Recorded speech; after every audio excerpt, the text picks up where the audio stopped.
Senang bisa berjumpa lagi, dan dalam perjumpaan kali ini saya mau membagikan satu bagian firman Tuhan. Mari kita berdoa terlebih dahulu. Tuhan, kami mau mendengarkan firman-Mu, kami memohon pertolongan Allah Roh Kudus sehingga kami dapat memahami kebenaran-Mu dengan baik. Dalam nama Tuhan Yesus kami berdoa. Amin. Firman Tuhan dari Yakobus pasal 1 ayat 12 sampai 13.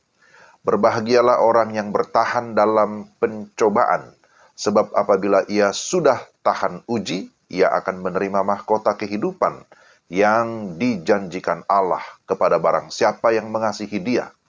Apabila seorang dicobai, janganlah ia berkata, pencobaan ini datang dari Allah. Sebab Allah tidak dapat dicobai oleh yang jahat, dan ia sendiri tidak mencobai siapapun. Demikianlah firman Tuhan. Saudara, tema kita mengalahkan pencobaan. Itulah temanya.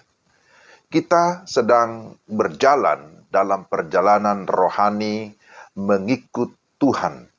Dalam Injil Matius 16 ayat 24 dikatakan bahwa setiap orang yang mau mengikut Yesus harus menyangkal diri, memikul salib, ataupun siap menghadapi penderitaan. Artinya bahwa perjalanan kita tidak selalu mudah, tidak selalu mulus. Kalau bonsai, saudara pasti tahu bunga bonsai, pada akhirnya kelihatan indah, itu karena sudah lebih dahulu mengalami proses. Dia bertumbuh, ada ranting dan daun, tapi sebagian harus dipangkas atau dipotong, dia harus rela dibentuk oleh tuannya, sehingga waktu dipotong pasti tidak enak, tapi setelah itu hasilnya indah sekali, dan itu membuat orang menjadi sangat senang. Pencobaan sifatnya selalu destruktif atau mau menghancurkan. Pencobaan itu datangnya dari keinginan pribadi yang dimotori oleh si jahat atau iblis.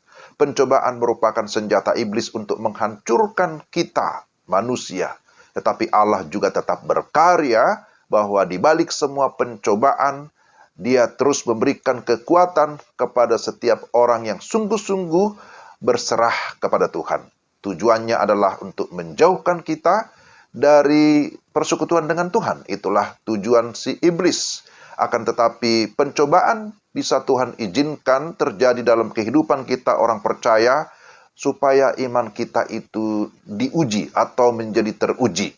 Bagaimana pencobaan bekerja? Apa yang menjadi strategi pencobaan yang di dalamnya tentu iblis bekerja ya. Jadi iblis mengenali keinginan-keinginan kita. Baik yang namanya keinginan daging, keinginan mata, keangkuhan hidup. Jadi kita harus selalu waspada karena si iblis mengenali keinginan-keinginan kita ataupun kelemahan-kelemahan kita. Lalu kemudian iblis akan bisa mempengaruhi pikiran dan perasaan kita, membuat kita mengalami keraguan. Iblis berusaha membuat keraguan dalam diri Hawa dan juga Adam tentang firman Allah. Dan keraguan itulah yang membuat manusia berpaling dari Allah. Dan kita tahu bahwa si iblis itu penuh dengan tipu daya. Iblis berkata, kamu tidak akan mati. Padahal Tuhan sudah berfirman, kalau kamu makan buah pohon tentang pengetahuan yang baik dan jahat, pastilah engkau mati. Tapi iblis berkata, kamu tidak akan mati. Dan ketika percaya kepada tipu daya iblis, yang muncul akhirnya adalah ketidaktaatan. Itu namanya keinginan yang sudah dibuahi. Ketidaktaatan akan firman Tuhan. Dan itulah membuat manusia jatuh ke dalam dosa. Jadi bagaimana kita bisa mengalahkan pencobaan? Saudara-saudara, jangan mau diintimidasi. Pencobaan adalah bukti tanda bahwa memang iblis membenci kita. Dicobai itu bukanlah suatu dosa, tetapi ketika kita masuk ke dalam pencobaan, kita bisa jatuh ke dalam dosa. Yesus pernah dicobai iblis, tetapi Yesus tidak pernah berbuat dosa. Ya, pencobaan itu menjadi dosa hanya bila kita menyerah kepadanya. Martin Luther pernah mengatakan, Anda tidak dapat mencegah burung untuk terbang di atas kepala Anda, tetapi Anda bisa mencegah mereka membangun sarang di rambut ataupun di kepala Anda.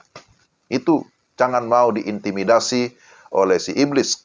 Yang berikutnya, kedua, mengenali kelemahan diri kita masing-masing. Dalam hal apa saya mudah dicobai? Dalam hal apa saya mudah jatuh ke dalam dosa? Pada saat kapan saya sering dicobai? Apakah saat di rumah, di tempat kerja, di rumah tetangga, di tempat yang gelap, di tempat yang sunyi, atau bahkan di tempat yang ramai? Kapan saya sering dicobai? Saat saya sendiri kah? Atau saat dengan seseorang? Atau saat dengan rekan kerja? Atau saat kumpul rame-rame? Nah, ini perlu kita mengenali kelemahan kita. Dan akhirnya, bagaimana kita menang atas pencobaan. Minta pertolongan kepada Allah. Minta pertolongan kepada Roh Kudus.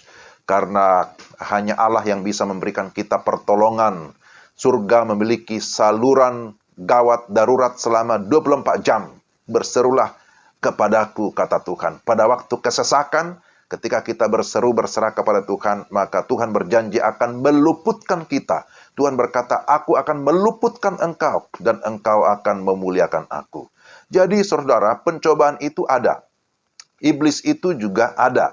Iblis bisa memakai berbagai cara untuk mencobai kita, supaya semakin menjauh dari Tuhan. Tetapi di satu sisi kita harus menyadari, ketika ada pencobaan, biarlah hal itu juga membuat kita makin bergantung kepada Tuhan, makin mendekat kepada Tuhan, karena sama seperti akar bertumbuh makin kuat ketika angin bertiup menerpa sebuah pohon, begitu juga setiap kali kita menghadapi sebuah pencobaan, maka kita juga harus semakin kuat, karena kita bergantung kepada Tuhan, kita makin menyerupai Tuhan kita, Yesus Kristus, yang akhirnya mengalami kemenangan, karena tetap di dalam sebuah keyakinan yang kokoh, kita tetap mengandalkan Tuhan.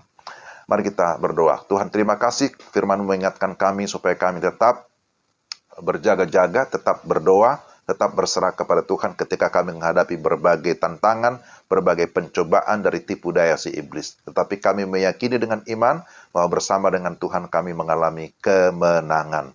Dalam nama Tuhan Yesus kami berdoa dan bersyukur. Amin. Demikian renungan kita. Tuhan memberkati saudara-saudara sekalian. Salam.